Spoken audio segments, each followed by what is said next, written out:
Baik ya, alhamdulillah baik. Nah, Mas Aziz, sebelum kita melanjutkan ngebahas sektor-sektor di akhir 2023 ini, boleh dong prediksi indeks harga saham gabungan untuk 1 minggu ke depan?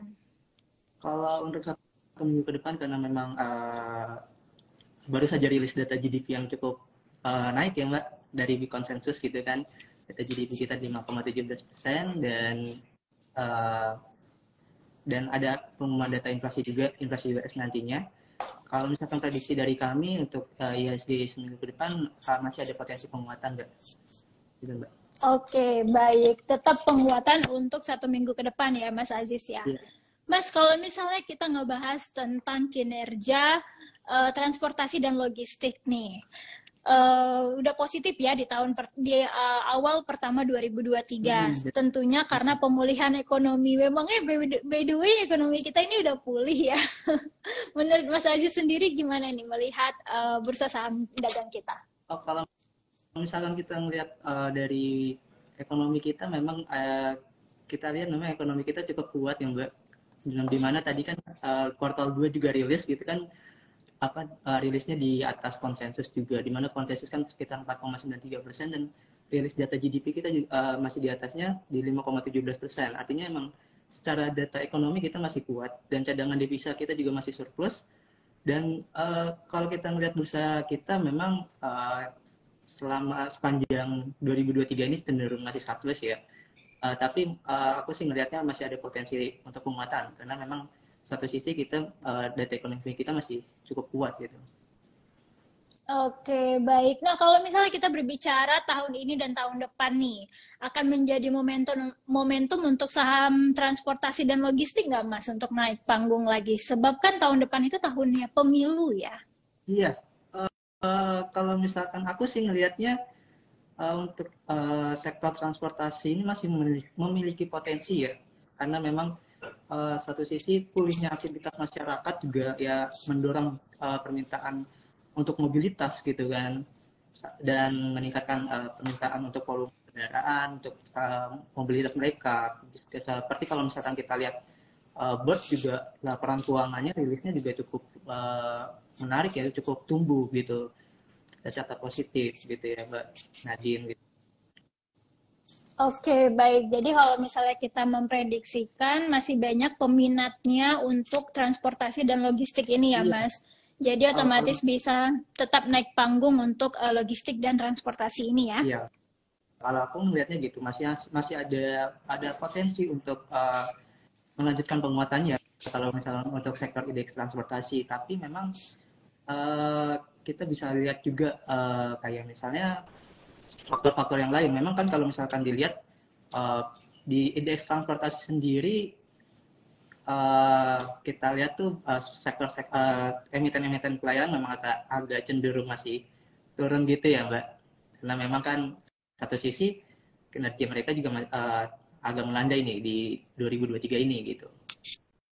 Oke, baik. Jadi kalau misalnya nih sobat investor mau membeli saham-saham di sektor logistik ataupun di sektor transportasi untuk saat ini, kira-kira udah telat atau enggak nih Mas Aziz? Kalau aku sih sendiri ngelihatnya kalau misalkan untuk sektor transportasi, jika emang teman-teman ingin mengoleksi gitu ya, masih ada potensi untuk kenaikan, masih masih bisa layak dikoleksi. Tapi memang perlu ada beberapa perhatian juga gitu ya. Kita harus memilih perusahaan yang memang secara kinerja keuangannya masih tumbuh gitu loh. Dan secara valuasi memang cukup murah gitu. Oke, baik. Jadi kalau misalnya secara valuasi masih cukup murah dan nggak masalah ya kalau sobat investor mau membeli sektor-sektor tersebut untuk saat ini ya Mas Aziz ya. Iya, benar benar benar benar Din. Nah, kalau misalnya kita berbicara peluang akhir tahun nih, kira-kira sektor apa aja yang bisa kita pantau nih Mas Aziz? Karena kan seperti tahun lalu nih, sektor batu bara itu di akhir tahun manggung banget ya. Nah, kalau akhir tahun ini bagaimana? Maaf Mbak Nanin, suaranya agak keputus. Gimana Mbak? Ya, kalau misalnya akhir tahun ini, sektor apa aja nih yang bisa kita jadi perhatiin? Karena kan kalau akhir tahun lalu tuh sektor batu bara ya Mas Aziz ya. Nah, kalau akhir tahun ini bagaimana?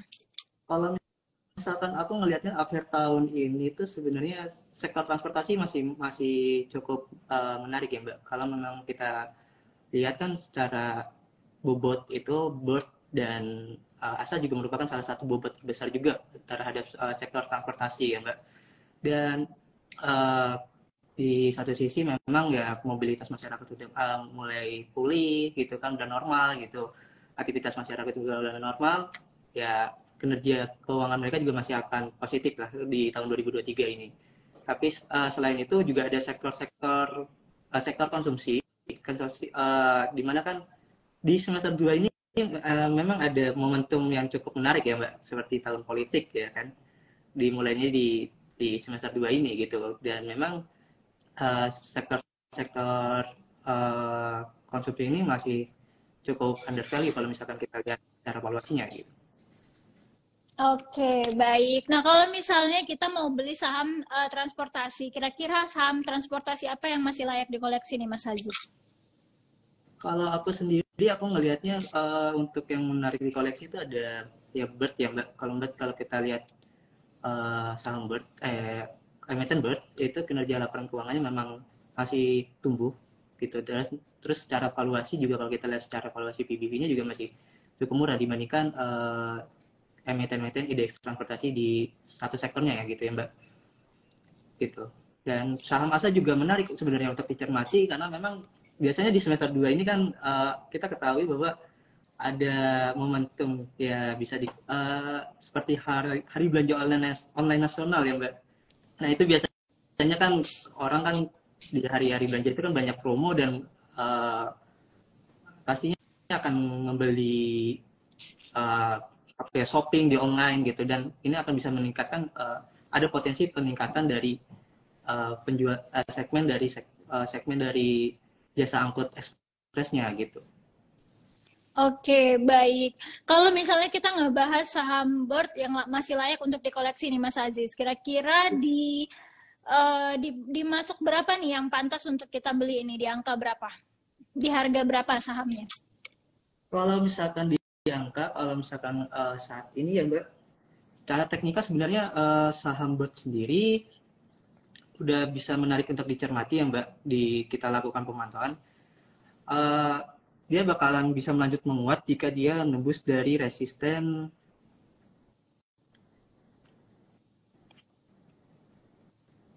ya Mbak.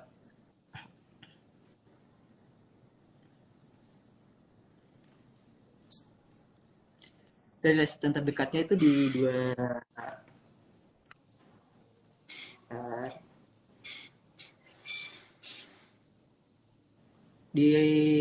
masih bisa melanjutkan penguatan jika dia berhasil nge-break dari 2420. Kalau misalkan untuk Bird sendiri untuk harga saat ini sebenarnya masih ada potensi, masih bisa dimasuki Mbak, dan bisa dilakukan untuk trading jangka pendek dulu ya. Kita lihat di 2420, kita lihat apakah dia bisa break atau enggak. Kalau misalkan bisa break, dia bisa melanjutkan penguatannya. Kalau misalkan dia balik arah ke penurunan, kemungkinan ya pergerakannya akan kembali menurun gitu dan membentuk suatu pola. Oke, baik. Kalau misalnya prospek saham ASA ini bagaimana nih Mas? Karena di tengah penurunan laba bersih di semester 1 2023 ya Mas? Iya, kalau misalkan dari ASA sendiri tadi sebenarnya masih menarik untuk dicermati. Memang kalau misalkan kita bicara di semester 1 dari penjualannya, dari laba bersihnya, memang mengalami penurunan. Tapi aku sih ngelihatnya kalau di semester 2 ini kemungkinan ada perbaikan kinerja lah. Di ASA di satu sisi memang tadi ada momentum politik dan ada momentum hari belanja online nasional yang memang ya biasanya di situ akan ada banyak transaksi juga di online shopping gitu ya. Oke, baik. Kalau misalnya prospek dari saham laju ini bagaimana nih Mas Aziz?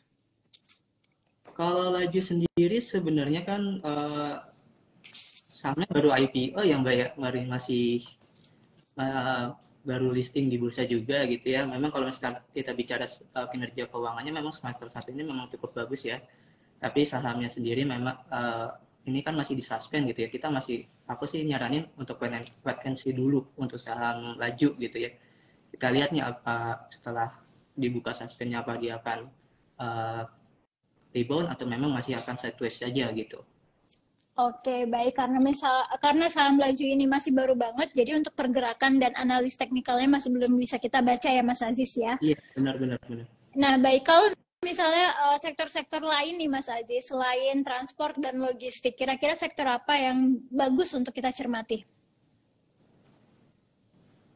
Sorry, Mbak Nadine, gimana Mbak Nadine? Iya, halo Mas Aziz. Oke, udah bagus Mbak. Tadi sempat Ya, putus. selain sektor transport dan logistik, kira-kira sektor apa aja yang masih bagus untuk kita cermati saat ini? Kalau untuk masih menarik dicermati ya, kalau misalkan untuk sampai akhir tahun ini ya, untuk secara sektornya, sektor konsumsi sebenarnya masih menarik untuk dicermati ya Mbak, karena memang di tahun politik ini biasanya memang kita lihat bagaimana konsumsi masyarakatnya. Biasanya konsumsi masyarakat memang akan cenderung tumbuh kalau misalnya di tahun politik gitu ya Mbak. Dan satu sisi bisa menarik juga dicermati dari uh, saham oil and gas mungkin bisa diperhatikan, karena memang kan saat ini kan OPEC kembali mengangkat produksinya kurang lebih 1 juta barel per hari ya, dan ini bisa ada potensi kenaikan dari harga minyaknya gitu. Oke, baik. Mas Aziz, kalau misalnya kita berbicara sektor perbankan nih, contohnya BBNI ya. BBNI ini kan udah lama banget sideways-nya dan belum ada pertumbuhan lagi. Kira-kira kenapa itu? Apakah valuasinya memang mahal atau memang waktunya masih sideways? Kalau kita lihat BNI ya Mbak, sebenarnya BNI ini cenderung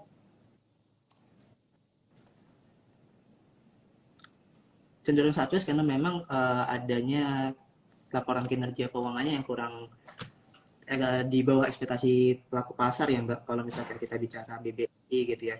Tapi kalau misalkan kita bicara secara valuasi, PBB-nya sendiri sebenarnya masih murah. Memang masih murah, tapi satu sisi BBN ini yang masih dicermati oleh pelaku pasar itu dari sisi penyaluran utang di WSKT-nya gitu kan, masih jadi perhatian uh, pelaku pasar gitu.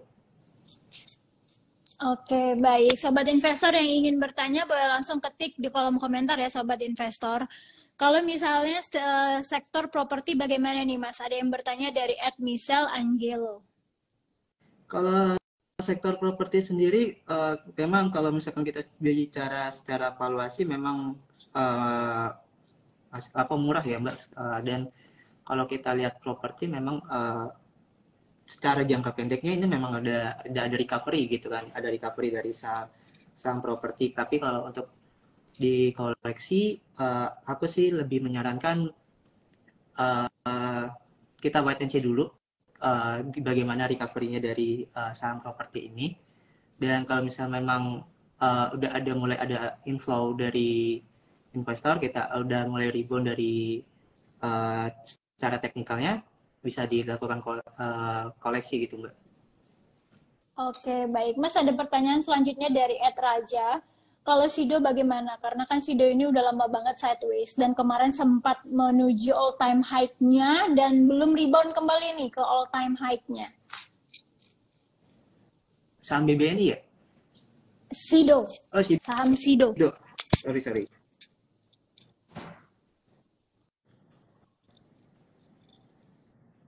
Sorry Mbak, aku coba lihat secara teknikalnya dulu ya.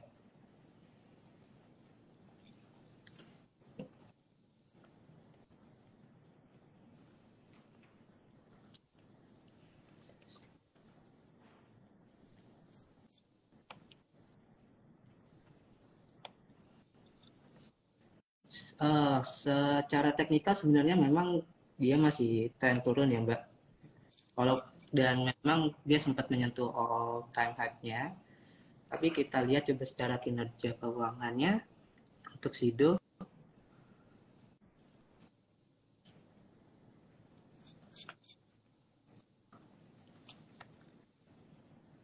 Ya, secara kinerja keuangannya memang mengalami penurunan, Mbak. Jadi wajar memang kalau misalkan Sido ini sedang mengalami tren penurunan gitu. Memang ekspektasi pelaku pasarnya terhadap kinerja emitennya kurang begitu memuaskan gitu ya. Tapi kalau misalkan memang teman-teman yang masih tertarik untuk Sido, aku sih lebih menyarankan untuk trading jangka pendek aja gitu. Oke, baik. Memang masih mengalami penurunan karena kinerjanya juga mengalami penurunan ya, Mas Iya, Aziz. keuangan Mas emitennya. Aziz, ya ada pertanyaan terakhir dari sobat investor dari @irfan.fan. Kalau Omet bagaimana nih pergerakannya? Kang Omet ya.